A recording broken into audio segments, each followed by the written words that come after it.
If you Google the question, what is Indiana known for, several things pop up almost immediately. In the top results,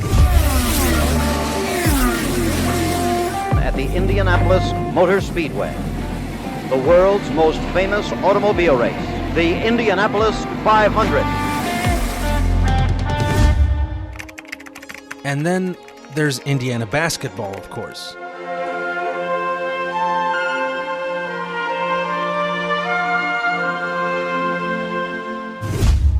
But then there's corn.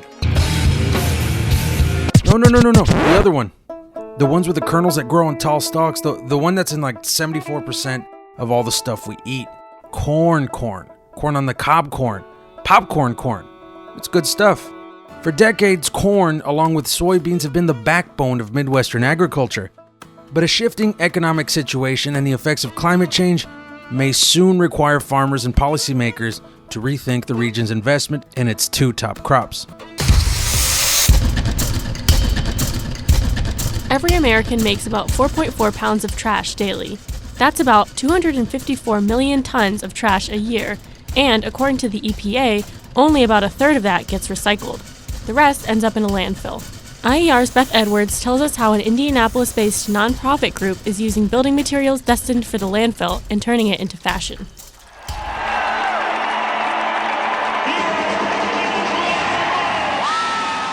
In 2008, the Indianapolis Colts moved out of the RCA Dome. The dome was set to be demolished. Here we go. 10, 9, 8, 7, 6, 5.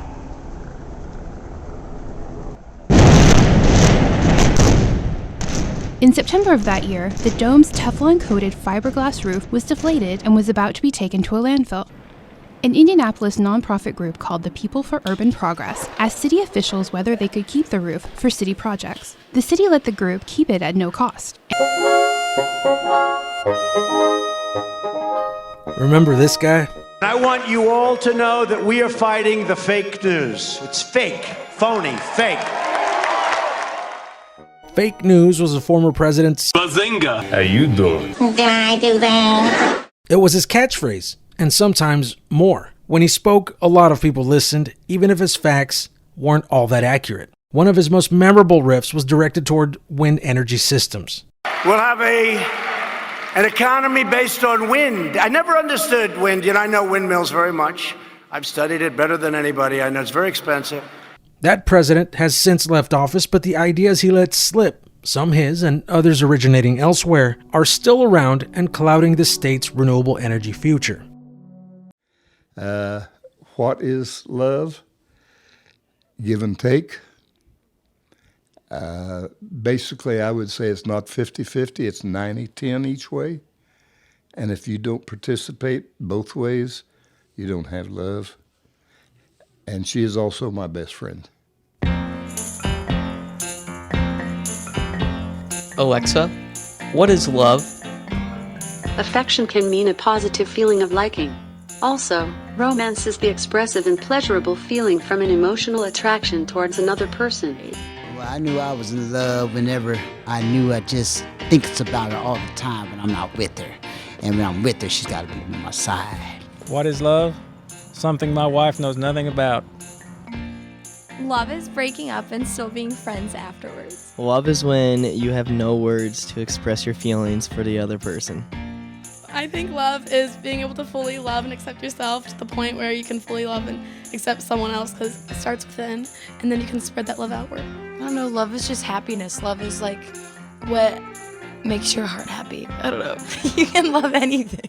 I don't really think you can define love just because I feel like it's different for everyone, but there's definitely a difference between loving someone and being in love with someone. And I don't know, I think love is just whatever makes you happy. When did I know I loved her? I would say it was probably within 12 hours. She was just a sweet girl. Sweet girl. She understood me, which I thought was strange because she's city girl, I'm farm boy. And that's about as opposite that two people can get. And all the friends we had said, it'll never last. We interrupt our program to bring you this important message. Well, today the company Lime Bike put out 200 of these electric scooters. They're similar to the ones Bird put out just a few weeks ago. Okay, have you seen them yet? The sudden surge of all those scooters. These scooters run amok. They zip around on the sidewalk and sometimes get dumped right in the middle of it. Electric scooters seem to be everywhere these days, but not parking them in the right place at Indiana University could mean they get impounded. Wow. I didn't realize people thought all of this about me. I mean, I'm just a scooter. I'm just a lime. I'm just Lily the lime. From airwaves everywhere, welcome to American Student Radio. I'm Jack Bassett, and today we sit down with Lily the Lime and hear her story. We hear her perspective. She answers back from this controversy. They thought they were alone. John, are you down here? No, I'm up on the top level. They were wrong.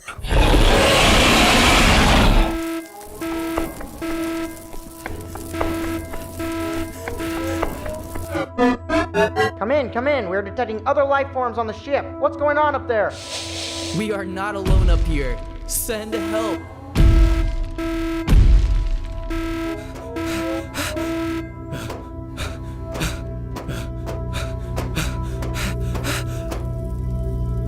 Send help.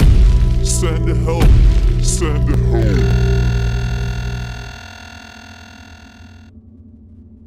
One small step for man, one giant leap for a new species.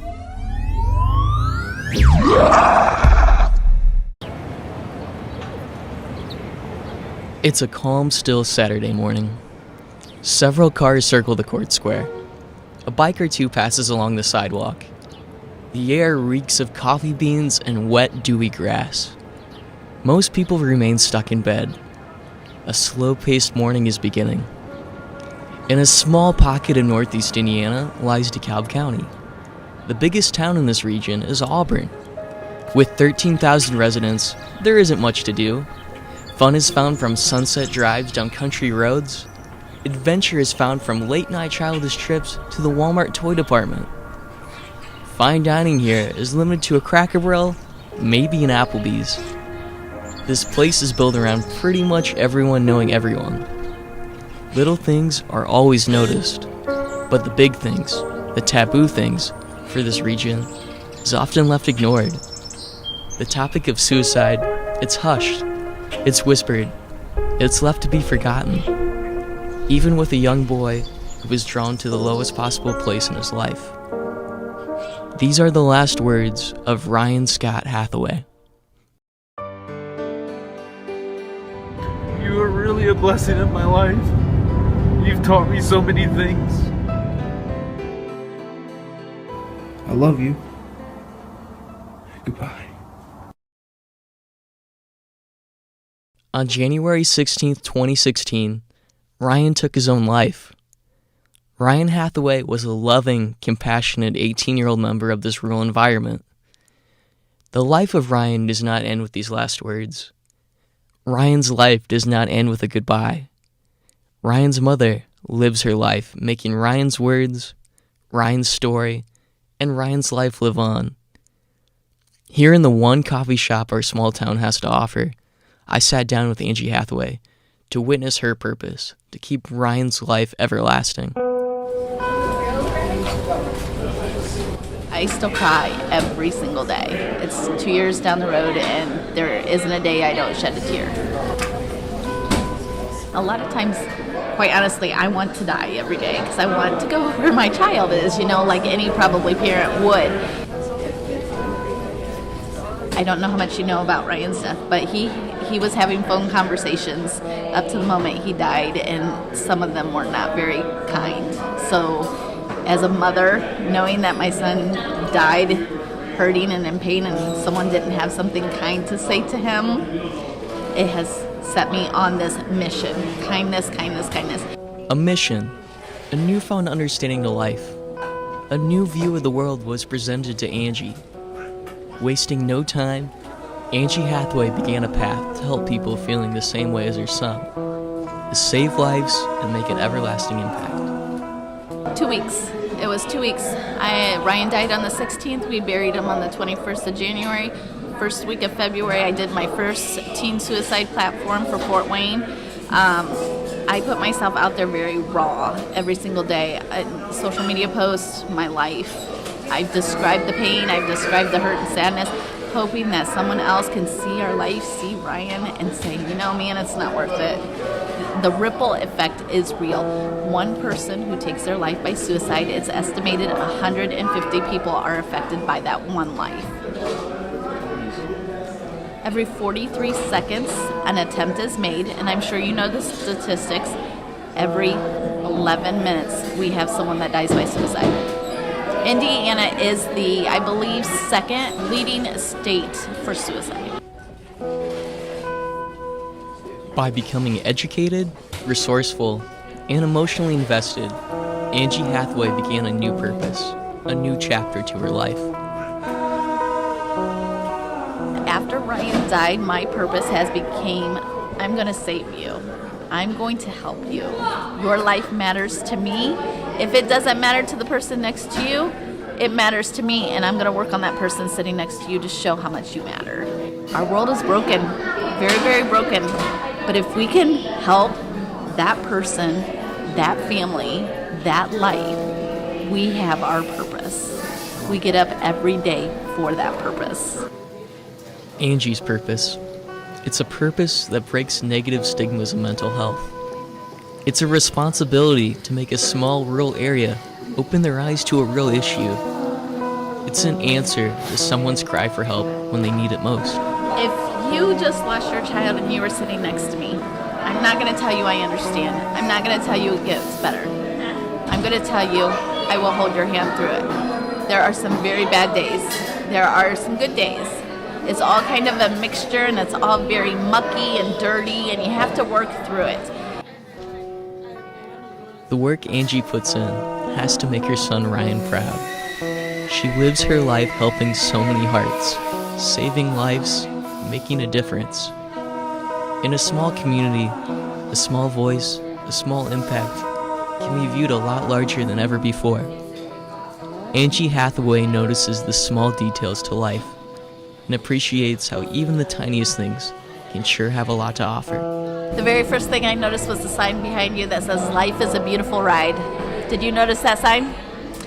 Those are the things I noticed. I see a boy sitting across from me that deals with his own issues, and his eyes are tearful. Why are your eyes tearful? Because it hits close to home? Yeah? Because you know that as you walk this journey, you are young, and so many lives are going to cross your path, and you have the power to save that one life.